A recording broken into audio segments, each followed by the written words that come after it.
Story सुने। Hello दोस्तों, स्वागत है आपका हमारे यूट्यूब चैनल आओ स्टोरी सुने।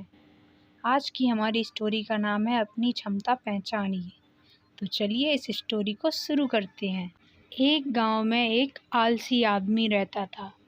वह कुछ काम दाम नहीं करता था, बस दिन भर निठल्ला बैठकर सोचता रहता था कि किसी तरह कुछ खाने को मिल जाए।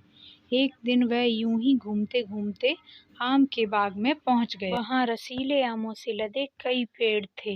रसीले आम देख उसके मुंह में पानी आ गया और आम तोड़ने वह एक पेड़ पर चढ़ गया।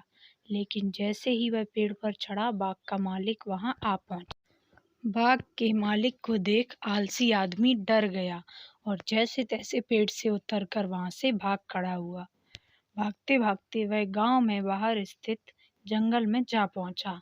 वह बुरी तरह से थक गया था, इसलिए एक पेड़ के नीचे बैठकर सुस्ताने लगा। तभी उसकी नज़र एक लोमड़ी पर पड़ी। उस लोमड़ी की एक टांग टूटी हुई थी और वह लंगड़ाकर चल रही थी। लोमड़ी को देख आलसी आदमी सोचने लगा कि ऐसी हालत में भी इस जंगली जानवरों से भरे जंगल में ये लोमड़ी बच कैसे गई, इसका अब तक शिकार कैसे नहीं हुआ। जिज्ञासा में वह एक पेड़ पर चढ़ गया और वहां बैठकर देखने लगा कि इस लोमड़ी के साथ आगे क्या होगा। कुछ ही पल बीते थे कि पूरा जंगल शेर की भयंकर दहाड़ से गूंज उठा, जिसे सुनकर सारे जानवर डरकर भागने लगे। लेकिन लोमड़ी अपनी टूटी टांग के साथ भाग नहीं सकती थी। वह वहीं शेर लोमड़ी के पास आने लगा। आलसी आदमी ने सोचा कि अब शेर लोमड़ी को मारकर खा जाएगा, लेकिन आगे जो हुआ वह कुछ अजीब था। शेर लोमड़ी के पास पहुंचकर खड़ा हो गया।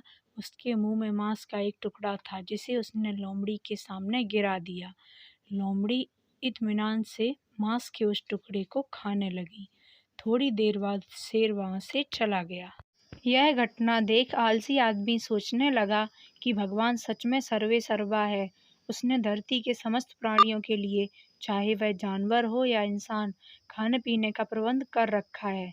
वह अपने घर लौट आया। घर आकर वह 2-3 दिन तक बिस्तर पर लेटकर प्रतीक्षा करने लगा कि जैसे भगवान ने शेर के द्वारा लोमड़ी के लिए भोजन भिजवाया था, वैसे ही उसके लिए भी कोई न कोई खाने पीने का सामान ले आएगा। लेकिन ऐसा कुछ नहीं हुआ। भूख से उसकी हालत खराब होने लगी। आखिरकार उसे घर से बाहर निकलना ही पड़ा। घर के बाहर उसे एक पेड़ के नीचे बैठे हुए बाबा दिखाई पड़े। वह उनके पास गया और जंगल का सारा वृत्तांत सुनाते हुए वह बोला, बाबा जी, भगवान मेरे साथ ऐसा क्यों कर रहे हैं? उनके पास जानवरों के लिए भोजन का प्रबंध है, लेकिन इंसानों के लिए नहीं। बाबा जी ने उत्तर दिया, बेटा ऐसी बात नहीं है। भगवान के पास सारे प्रबंध हैं, दूसरों की तरह तुम्हारे लिए भी। लेकिन बात यह है कि भगवान तुम्हें लोमड़ी नहीं, शेर बनाना चाहते हैं, ताकि तुम दूसरों को भी भोजन दे सको। तो दोस्तों, हमें इस कहानी से क्या सीख मिलती है? हम सबके भीतर क्षमताओं का असीम भंडार है, बस अपनी अज्ञानतावश हम उन्हें पहचान नहीं पाते और स्वयं को कम समझकर दूसरों की सहायता की प्रतीक्षा करते रहते हैं। स्वयं की क्षमता पहचानिए, दूसरों की क्षमता की प्रतीक्षा मत करिए। इतने सक्षम बनिए कि आप दूसरों की सहायता कर सकें। तो दोस्तों, आपको ये वीडियो कैसी लगी कमेंट सेक्शन में हमें ज़रूर बताएं और ऐसी ही वीडियोस के लिए हमारे चैनल को सब्सक्राइब करें। इस वीडियो के नीचे जो बेल आइकन आ रही है उसे प्रेस कर दें, इससे हमारा चैनल सब्सक्राइब हो जाएगा और हम जब भी कोई नई वीडियो डालेंगे तो उसकी नोटिफिकेशन आपको सबसे पहले मिलेगी। धन्यवाद।